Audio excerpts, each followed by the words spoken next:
రాదు. డిసెంబర్ కింద కేసీఆర్ ఉన్నప్పుడు డిసెంబర్ నెలలో 20,000 దండం పెట్టేది లేకుండే, దరఖాస్తు పెట్టేది లేకుండే, ఫోన్లు టింగు టింగుమంటుండే, మంచిగా ఈ దుకాణాలు కూడా మంచిగా నడుస్తున్నాయి. ఇవాళ ఏమంటుందని చెప్పే కరెక్టేనా? Business down, real estate down, వ్యాపారాలన్నీ డౌన్.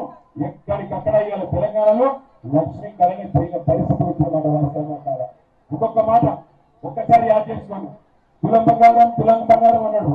ఆఖరికి ఏం చేసిందరికైనా ఇగో వీళ్ళ తెలంగాణ తల్లి బంగారం మూలే ఆ రోజు మనం పెట్టుకుంటే తెలంగాణ తల్లి నెత్తి మీద బంగారు కిరీటం పెట్టుకోండి. రేవంత్ రెడ్డి గారు తెలంగాణ తల్లి నెత్తి మీద బంగారు కిరీటం తీసేసిండు, మెడల బంగారు నగలు కూడా ఎత్తుకొని పోయిండు, చేతుల బతుకమ్మ కూడా మాయం చేసిండు, చేతులు మాత్రం చెయ్యి గుర్తు పెట్టిండు.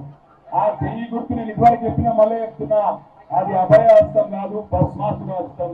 అది ఒక్కసారి నెత్తి మీద పెట్టుకుంటే బూడిది తప్ప ఏం కాదు. అందుకే ఈ ఎన్నికల్లో 11 తారీఖు నాడు 30 మంది అభ్యర్థులు కారు గుర్తు మీద వస్తున్నారు నర్సంపేటలో. ఆయన చెప్తున్నాడు ఎమ్మెల్యే గారు, మేము అధికార పార్టీ, మాకు కుదిరితే మేమేమో చేస్తామని చెప్తున్నాడు. 2 ఎన్నికలు ఏం దిగినావు? 2 ఏళ్ళకెళ్ళి 2 రూపాయలు తెచ్చినవా? 2 ఏళ్ళకెళ్ళి నర్సంపేటకు 2 రూపాయలు తెచ్చినవా? ఈ రేవంత్ రెడ్డి 2 రూపాయలు ఇచ్చిందా? కనీసం ఇస్తానన్న 6 గ్యారంటీలు అమలైనాయా?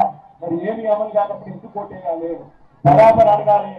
నిజానికి ఇవాళ కాంగ్రెస్ పార్టీ చేస్తున్న మోసానికి బుద్ధి చెప్పేందుకు, కరువుగాకు వాసు వేసేందుకు ఇంతకు మించిన మోక మీకు దొరకది. నర్సంపేట పట్టణంలో ఇవాళ ఇంత పెద్ద ఎత్తున అభివృద్ధి కార్యక్రమాలు చేసినవారు మీ కళ్ళ ఉన్నట్టే ఉండగా, మరి అన్ని చేసిన కేసీఆర్ కు ఓటేద్దామా, ఎగబెట్టిన రేవంత్ రెడ్డికి ఓటేద్దామా? దయచేసి ఆలోచించండి.